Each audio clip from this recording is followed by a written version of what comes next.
Aloha, my lovely mortals! And oh boy, have I got a game to show all of you. I've been looking into this intriguing Korean platform game called Barbarian. I found out about it when a Twitter account I follow, Cool Box Art, made a tweet about it. And after seeing someone in the replies show a clip of one of the game's cutscenes, I had to track it down and try it for myself. But little did I anticipate, this decision would lead me to play one of the worst things I've ever experienced. But before we write off completely, let's take a deeper look.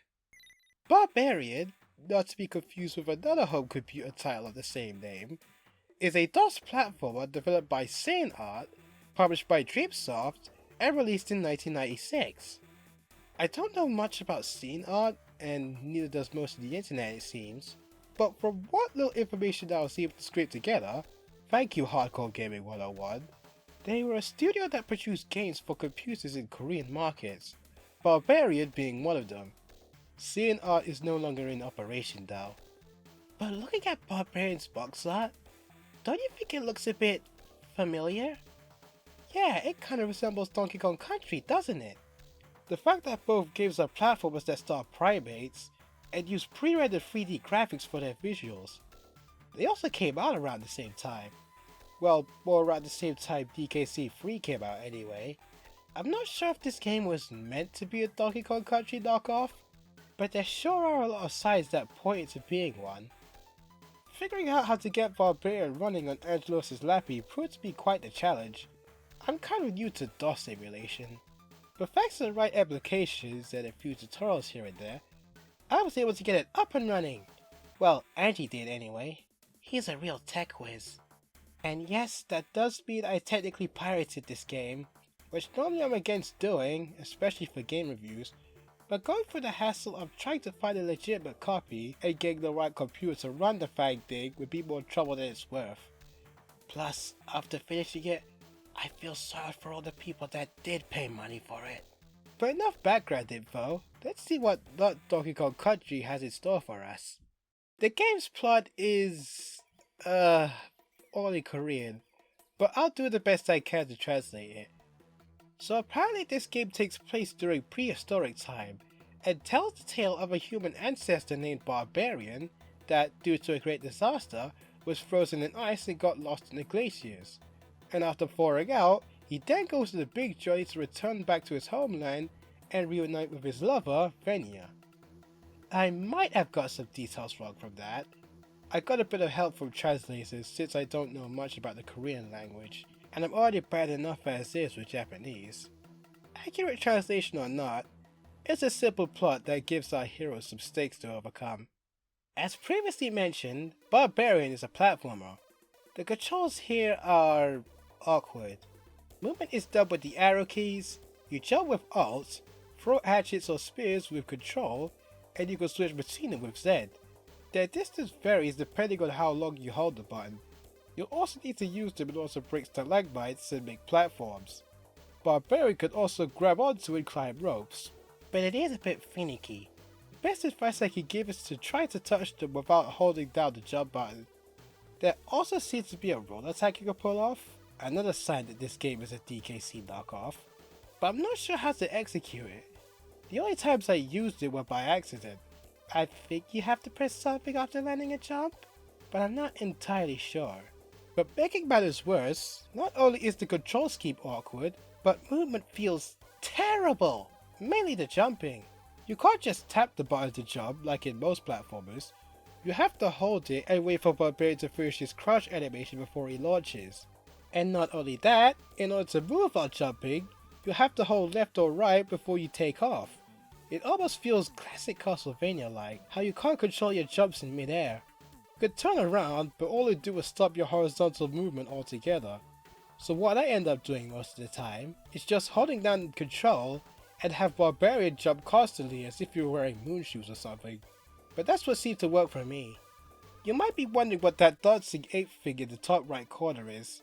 This is your health bar, and the number next to it shows how many lives you have left. The sad expression is, the closer you are to dying, but there is fruit you can find to restore it. If the terrible controls didn't already convince you to stop playing, the horrendous level design will. There's incredibly tight to make jumps, easy to kill obstacles in cheap locations, and platforms you wouldn't even think to jump on, because most of them look like they're part of the background. Take the first level in stage 3 for example. Yeah, it does a weird thing where it calls the world stages. It's like a reverse trip world. I didn't know where to go at first because where it seemed like I could go was blocked by spikes, and yes, those spikes will kill you even though they look like stage decoration, and so does the floor for some reason. Instead, you have to jump on these pillars to go up. What? These look like stage decorations too! And these rock formations, did you guys seriously not notice what was wrong with them? Another example of platforms you wouldn't even think to jump on is the first level of stage 4. You can't jump across to proceed, you get killed by those bone spikes. Then where do you have to jump? On these green cacti of course, because apparently jumping on cacti is safer than jumping on spikes. But don't touch the red ones, they'll insta-kill ya! I think I am going to scream. Don't even get me started on the water level. It's an auto-scroller, and your hatchets and spears have been replaced by this whippy stab attack. It wouldn't be so much of a problem if it wasn't so short-ranged and rendered you a sitting duck for so long. Some of these enemies require multiple hits to take out, so attempting to attack them will end up with you taking damage. And don't get too close to the bottom of the stage, that'll hurt you too. Oh yeah, did I mention that these levels have no checkpoints? Died near the end? Too bad, back to square one with ya. In fact, I eventually got so fed up with losing my progress that I ended up switching to a different version of DOSBox that had a save state feature. The many deaths that I had during stage 3 was the tipping point for me. Also, this game doesn't have a save system as far as I'm aware. You have to clear the whole thing in one sitting. That also brings up another gripe I have with the game. Lives are kinda meaningless in it. If you run out, you can still continue without being sent back in any way. So it makes finding extra lives in the stages pretty much meaningless. Also, this continue screen is grim as old get-go. It's Barbarian contemplating on whether he should continue, or give up and go into an early grave. Like, yay, I thought this was meant to be a kid's game! Then again, there were those phallic rock formations. There'll be plenty of enemies that get in your path as you make your way through the levels. You can take them out by throwing your hatchets and spears at them, jumping on them, or using that roll attack that I still don't know how to execute. Some of these enemies' hitboxes are a bit weird though, so trying to jump on them may end up with you taking damage. I prefer taking them out with projectiles whenever possible. And this game certainly has a unique lineup of baddies. We've got penguins, snakes, fire-breathing termites? Wow, what a downgrade the ones in today's world are. Not Rambi, birds that kind of resemble Mecha Koopas, you guys see it too, right? Eskimos, and cavemen? Hey, hold the freaking phone! If I'm a human ancestor, then what are they? Some stages will require you to defeat a boss in order to move on, but the bosses here are just enemies with a ton of HP and a few unique attacks here and there. Pretty underwhelming. Since I brought up that continue screen earlier, let's talk about the other cutscenes because, man oh man, these are hilariously bad. I already showed you the opening cutscene and the continue screen in all its outdated CGI glory, but there's some cutscenes in between the stages, and these are hysterical for all the wrong reasons. The terrible model quality, the janky movement, the fact that you all have this circus-like music playing in the background, and the whole want factor of them all brings it to a whole new level of comedy. Like this one where Barbarian comes across a robotic doppelganger, and he just slaps it and it starts crying? What is this? These were the only source of motivation that pressed me to keep going. As previously mentioned, the game uses pre-rendered 3D graphics for its visuals, and I'm sorry, this game does not look good at all, especially for the time it came out.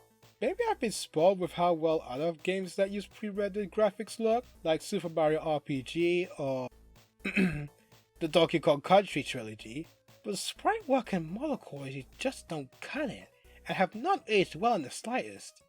And again, the animations look really stiff, janky, and unnatural. That Donkey Kong Country TV show everyone keeps making fun looks better than this crud. And yes, I know it came out a year after this game was released, but the point still stands. And the soundtrack? It's actually pretty decent. Definitely not competing with David Wise's compositions, that's for sure. But certainly very 90s sounding, albeit with some strange instrumentation. In a weird way, I kind of like it. I want to listen to the soundtrack in my free time though, but for some reason the BGM restarts whenever it feels like it, though I'm not sure if that was a problem with the game itself or with the emulator I was using.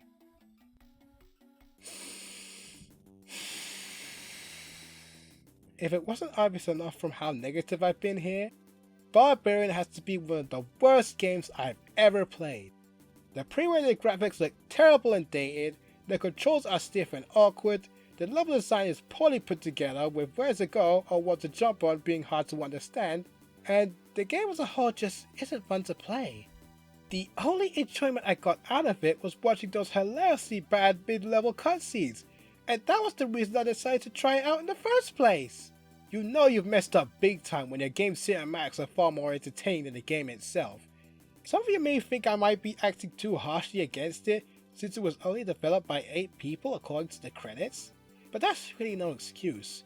I played better games made by one-person studios.